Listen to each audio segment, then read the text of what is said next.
오늘은 우리 주님 예수님께서 우리를 위해 죽으시고 부활하심을 기뻐하는 부활주일입니다. 자, 우리에게는 이 부활주일이 너무너무 기쁜 일이고 기쁜 소식이에요.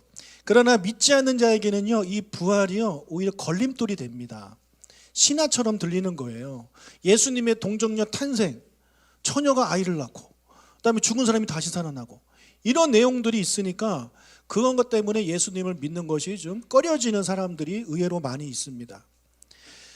자, 성경의 기자는 왜 이 예수님의 부활을 기록했을까요? 그것도 마태, 마가, 누가, 요한복음에 다 나오고, 그리고 신약 뒤에 사도 바울이 쓴 서신서에도 예수님의 부활 이야기는 계속 나옵니다. 이거 뺐으면 좋았을 텐데, 뺐으면 그나마 이거에 걸려서 예수 믿는 것을 포기하는 사람이 없을 텐데 라는 생각이 들 정도입니다. 그럼에도 불구하고 왜 성경의 기자들은 예수님의 부활을 적었을까요? 사실이기 때문에 그렇습니다. 사실이기 때문에, 그리고 너무나도 중요하기 때문에 이것을 뺄 수가 없는 겁니다. 고린도전서 15장 14절을 같이 읽겠습니다. 그리스도께서 만일 다시 살아나지 못하셨으면 우리가 전파하는 것도 헛것이요 또 너희 믿음도 헛것이며.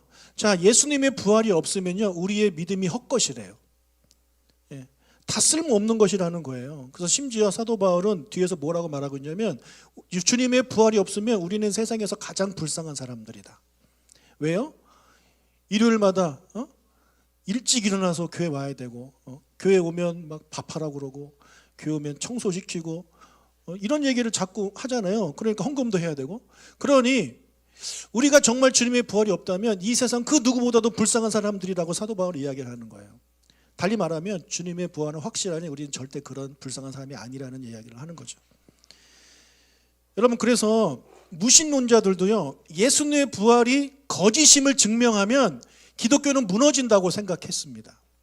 그런 생각을 한 사람 중에 한 명이 리 스트로벨이라는 사람이에요. 이 사람은 기자인데요, 지금은 목사가 됐지만, 제가 카페에 올려드린 영화를 한번 꼭 보십시오. 혹시 보신 분 계신가요? 예, 오늘 집에 가셔서 못 보신 분 한번 보십시오. 재밌습니다. 제가 좀 스포를 좀 하겠습니다. 이 리 스트로벨 기자는요, 예일대에서 로스쿨을 다닌 사람이에요. 그러면 예일대 엄청 가기 어려운 정말 똑똑한 사람들 가는 학교인데, 거기서도 로스쿨을 다닌 사람이에요. 그런데 어느 날 그의 아내가 교회를 다니기 시작했어요. 그래서 그가 아내를 구하기 위해, 아내를 교회로부터 구하기 위해 어떤 행동을 하냐면, 기독교는 거짓이다라는 것을 파헤치기 시작합니다. 그런데 어떤 걸 할까 하다가 제일 중요한 게 뭐냐면, 예수의 부활이 거짓이다를 밝히면 기독교는 무너진다라는 생각을 한 거예요. 똑똑한 사람이에요. 맞아요. 부활이 거짓이면 다 거짓인 거거든요. 그래서 그 사람이 이것을 증명하기 위해서 의사도 만나고 여러 가지 학자들도 만나고 인터뷰를 합니다. 내 생각에 예수가 죽은 게 아니다, 이것은 거짓이다, 죽은 척 한 거다, 이런 얘기를 하지만 결국에는 그가 어떻게 고백을 하냐면, 예수의 부활은 거부할 수 없는, 부인할 수 없는 사실이구나를 이제 고백하게 돼요. 그리고 회심하게 되고 지금 현재 목사가 됐습니다. 여러분, 그분이 부활절 설교를 하면서 이런 이야기를 하나 했어요. 그가 예일대에서 로스쿨을 다닐 때 그의 영웅이 누구였냐면 라이오넬 루크라는 사람이에요. 라이오넬 루크. 이 사람은 영국 변호사인데 배심원단이나 항소심, 살인 판결에서 245번을 연속 승리한 사람이에요. 245번 동안 한 번도 안 졌어요. 그것도 큰 이 사건이잖아요, 살인 판결에 대해서. 그래서 그것 때문에 기네스북까지 오른 사람입니다. 그래서 엘리자베스 여왕으로부터 기사자기도 받았어요. 그리고 대법원에 임명된 사람이에요. 그러니까 이 같은 그 로스쿨을 공부하는 학생 입장에서 이 사람은 영웅인 거예요. 나도 저 사람처럼 돼야지.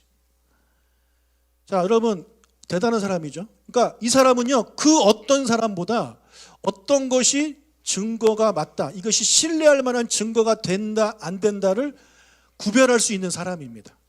우리가 생각하기엔 이거 증거가 될 거야 라고 해도 변호사들이 보기엔 그건 증거 안 돼, 이런 거 많잖아요. 그죠? 몰래 녹음한 거에 대해서는 증거가 안 된다면서요. 그런 게 되게 많단 말이에요. 그러니까 변호사들 중에서도 이 사람은 최고입니다. 자, 어느 날, 근데 그 사람도 예수의 부활에 대해서 회의적이었어요. 어느 날 누가 그를 찾아왔어요.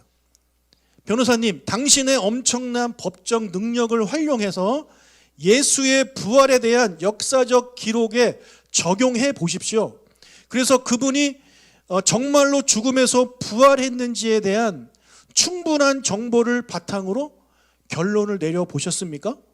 그랬더니 그분이 아니요, 하지만 해보겠습니다라고 대답을 했어요. 그리고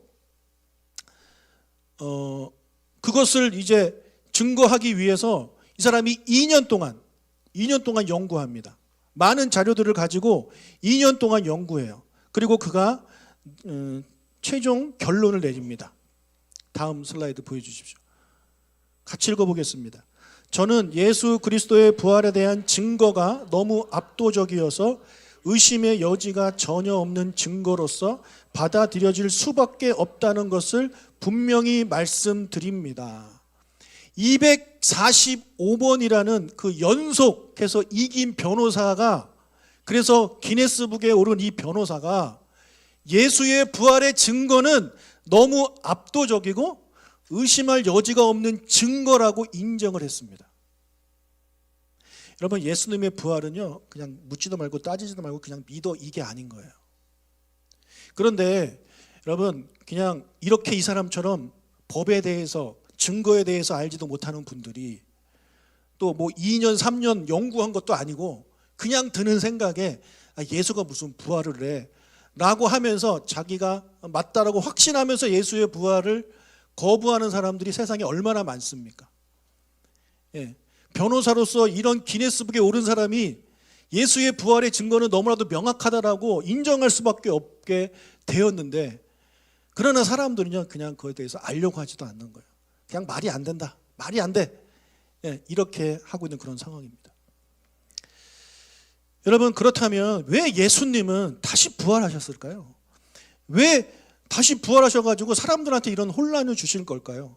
그냥 보통 사람처럼 죽으면 그냥 죽은 상태에서 하늘나라로 가면 아무 문제가 없을 것 같은데, 왜 예수님은 다시 육체로 부활하셔서 사람들한테 혼란을 주고 믿는 것에 대해서 이렇게 좀 걸림돌이 되게 하셨을까요? 그것은 성경은 말하기를 저와 여러분을 위해서라고 말씀하고 있습니다. 로마서 4장 25절을 읽겠습니다. 예수는 우리가 범죄한 것 때문에 내줌이 되고 또한 우리를 의롭다 하시기 위하여 살아나셨느니라. 여기에 부활의 이유가 나와요. 이걸 쉬운 성경 버전으로 다시 읽어보겠습니다. 예수님은 우리의 죄 때문에 죽임을 당하시고 우리를 의롭게 하시려고 다시 살아나셨습니다. 자, 우리의 죄 때문에 죽으셨고 우리를 의롭게 하려고 다시 살아나셨대요. 이것은요, 새 생명반에서 배우는 아주 기초적인 내용입니다. 아담과 하와가 범죄한 이후에 모든 사람은 죄인의 신분으로 태어났습니다. 그리고 죄를 지며 살아갑니다. 성경은 그 죄에 대한 삭은 사망이라고 이야기를 해요. 그 죄값을 해결하기 위해서는 죽어야 된다는 거예요. 그런데 예수님께서 우리의 죄값을, 여러분의 죄값을 해결하기 위해서 대신 자기의 목숨을 내어 놓으셨습니다. 예. 그래서 그 예수님의 희생과 사랑을 통해 우리의 죄 문제가 해결된 겁니다. 아멘? 예. 자, 그러나 죄가 없어졌다고 해서 의로운 존재가 되는 것이 아닙니다. 죄인도 아니고 의인도 아닌 상태가 되는 거죠. 여러분, 집에서 키우는 강아지가 그런 상태입니다. 개들은 죄도 없고 의롭지도 않습니다. 자꾸 개가 죽으면 천국 가나요? 라고 물어보는데, 그건 가봐야 알겠지만 어떨 것 같아요? 예. 그건 하나님 마음입니다. 예. 얘는 죄도 없으니까 그냥 하나님이 거기다가 비슷한 거 창조해 놓으실 수도 있고요. 그놈이 바로 간다라는 건 저는 생각은 하지 않지만 어쨌건 천국에 동물은 있어요. 저는 그건 확실해요. 성경에도 그렇게 동물이 나오는 거 나와 있고. 어쨌든 그런데 하나님은 저와 여러분이 그런 상태에 있는 걸 원하지 않으시는 거예요. 하나님이 왜 여러분을 죄에서 구원하셨습니까? 왜 여러분을 죄에서 구원하셨을까요? 지옥 가는 게 불쌍해서요? 아니에요. 여러분, 지옥 가는 게 불쌍해서 여러분을 구원한 게 아니에요. 왜 구원하셨을까요? 그렇죠. 여러분을 하나님의 자녀로 입양하기 위해서 죄로부터 구원하신 겁니다. 우리가 살다 보면 주변에 불쌍한 사람들이 있죠. 불쌍한 사람들이 있으면 우리 도와주고 싶은 마음이 들어서 도와줄 수 있습니다. 맛있는 것도 사줄 수 있고 때로는 돈도 좀 줄 수 있습니다. 그러나 그 사람을 내 가족으로 입양하고 내 가족의 호적으로 올리는 건 완전히 다른 문제입니다. 여러분 이렇게 할 수 있습니까? 지나가는 불쌍한 거지 아저씨 보고 불쌍해서 여러분 가족의 호적에 넣을 수 있습니까? 완전 차원이 다른 문제예요. 여러분 예수님은요, 여러분이 지옥 가는 게 불쌍해서 여러분의 죄를 없애주신 게 아니라 여러분을 하나님의 가족으로 받아들이기 위해서 첫 번째 단계가 일단 죄를 없애는 거고요. 그 다음 단계가 여러분을 의롭게 하는 거예요. 여러분이 의로워져야 하나님의 자녀가 될 수 있습니다. 왜냐하면 하나님은 의로우신 분이시니까요. 그렇죠? 의로우신 하나님이 저 하늘나라에 계시는데 죄인 된 사람이 저 하늘나라에 갈 수 없어요. 죄가 없어지고 그 다음에 의인이 돼야 돼요. 천국행 티켓을 얻어야 되는 거예요. 그래야 하나님 나라에 갈 수 있는 것입니다. 그래서 우리가 예수님의 죽음과 예수님의 부활을 둘 다 믿어야 돼요. 예수님의 부활은요, 육체의 부활은 예수님의 사역의 마무리예요.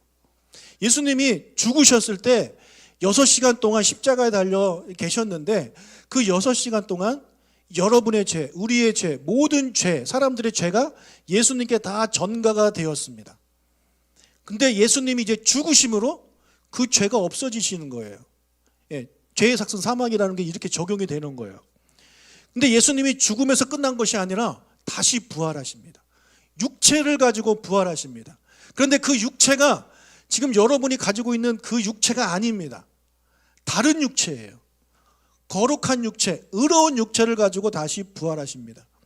우리가 복음서를 읽다 보면 예수님이 부활하신 후의 행적들이 기록되어 있는데 거기 보면 예수님이 벽을 통과하는 내용도 나와요.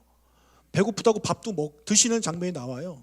그러니까 지금 우리의 이런 육체적인 그런 모습이 아니라 새로운 육체, 의로운 육체, 하나님의 그런 임재 앞에서도 우리가 죽지 않고 버틸 수 있는 완전히 새로운 육체를 가지고 우리가 부활하게 되는 거예요. 그것을 예수님이 보여주시는 거예요. 그래서 우리에게 있어서 예수님의 이 부활은요, 너무너무 중요한 겁니다. 여러분 예수님의 십자가만 믿지 마시고 예수님의 부활을 진심으로 받아들이시는 여러분이 되시기를 주님의 이름으로 축복합니다. 아멘. 자, 십자가와 부활을 믿어 의롭게 된 사람들은 어떻게 되느냐? 5장 1절을 읽겠습니다. 그러므로 우리가 믿음으로 의롭다 하심을 받았으니 우리 주 예수 그리스도로 말미암아 하나님께 화평을 누리자. 자, 우리가 예수님의 그 죽음과 부활을 믿음으로 죄 사함 받고 의롭게 된 다음에는 어떻게 되느냐? 예수 그리스도로 말미암아 하나님과 화평을 누리게 됩니다. 자, 우리 개역 개정에는 화평을 누리자라고 이렇게 권하는 것처럼 나오지만 다른 성경에는요, 그것을 그냥 누리고 있다라고 이제 기록을 해요. 왜 그러냐면 성경은요, 사본이에요. 다 사본. 원본은 없어졌어요. 다 사본인데 수천 개의 그런 사본 중에 어떤 사본은 화평을 누리자라고 기록되어 있고 어떤 사본은 화평을 누리고 있다라고 번역이 되어 있어요. 여러분이 가진 성경을 보면 밑에 각 주에 이렇게 되어 있습니다. 화평을, 다른 사본에는 화평을 누리고 있다라고 이렇게 되어 있어요. 근데 제가 보기에도 화평을 누리고 있다라가 더 맞는 것 같아요. 자, 하나님과 우리는 지금 화평을 누리게 되었습니다. 이것은 무슨 얘기냐면 죄 때문에 깨져버린, 죄 때문에 불편해진 하나님과 우리 사이가 우리가 이제 죄 사함을 받고 의롭게 됨으로 이제는 화해하게 되었다라는 거예요. 하나님과 함께 있는 것이 전혀 어색하지 않고 하나님과 함께하는 것이 가능해졌다라는 것입니다. 관계가 회복되어졌다라는 거예요.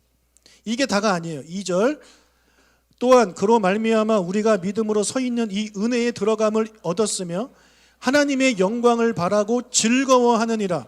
자, 두 번째, 우리는 어떤 상태냐면 의롭게 된 우리는 예수님으로 말미암아 믿음을 통해 지금 서 있는 이 은혜의 자리에 들어오게 되었다. 즉 하나님이 주시는 은혜들을 누리는 삶이 되었다라고 지금 사도 바울이 설명을 하고 있는 겁니다. 그러니까 하나님의 관계가 회복되니까 하나님이 주시는 은혜를 누리게 되는 거예요. 이것이 무엇을 통해서? 예수님의 부활을 통해서 이것이 가능하게 되었다라는 것입니다.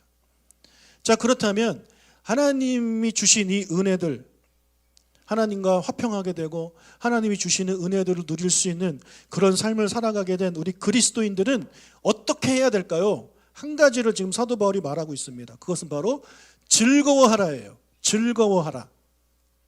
2절 하반절을 보면 하나님의 영광을 바라고 즐거워하느니라.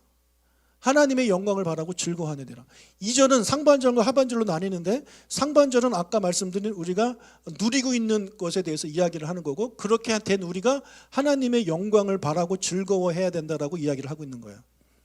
또 3절과 4절을 읽어보겠습니다. 다만 이뿐 아니라 우리가 환난 중에도 즐거워하나니, 자 여기까지 환난 중에도 즐거워하나니, 다시 한번 즐거워하래요. 언제요? 환난 중에도 즐거워하래요. 또 11절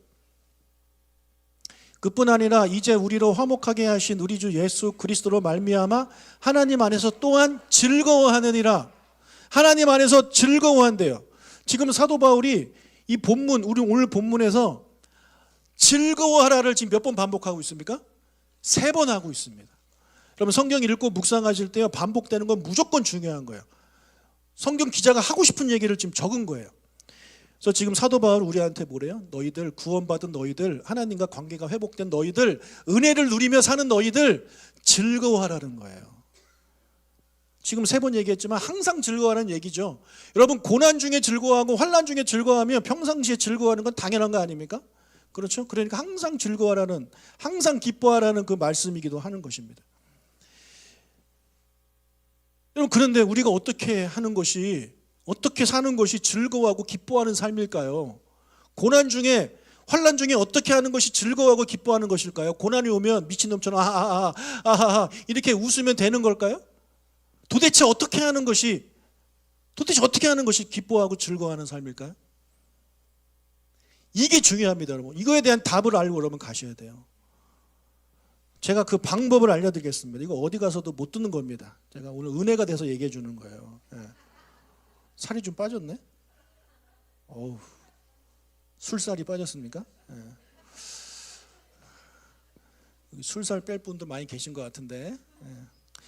술 빼기를 원하시는, 술을 끊기를 원하시면 우리 조중훈 씨한테 기도를 받으시길 바랍니다. 예.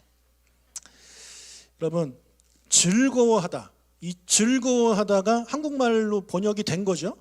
원래는 어떤 단어냐면 헬라어입니다. 그리스어란 말이에요. 어떤 단어냐면 카우코메다라는 단어인데, 이 단어는요 즐거워하다라는 뜻 말고 하나가 더 있어요. 그 뜻이 뭐냐면 자랑하다입니다. 자랑하다.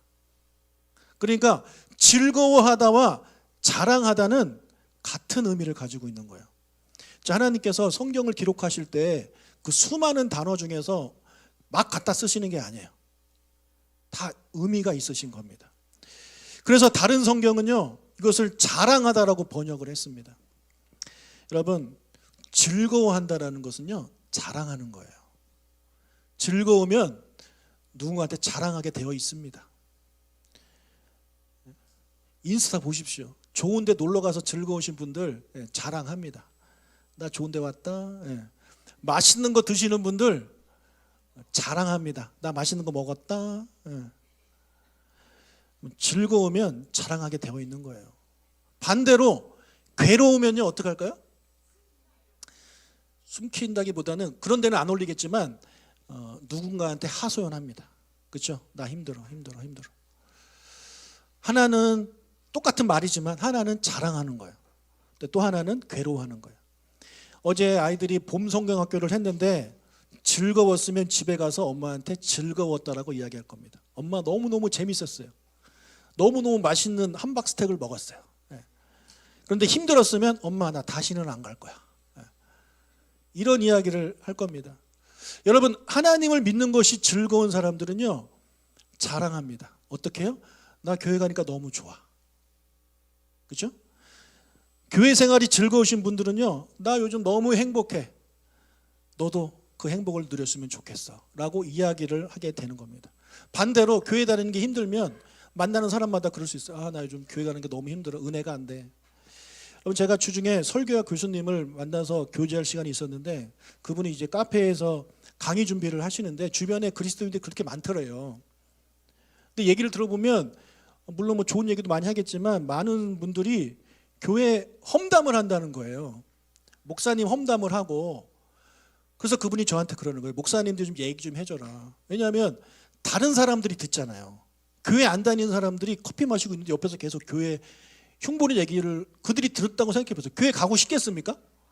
안 그래도 교회에 대해서 안 좋은 이미지가 있는데 교회 다니는 사람들이 직접 교회 별로야 이야기를 하고 있으니 그걸 누군가 들으면 교회 가고 싶겠냐고요. 그러니까 하지 말라는 거예요.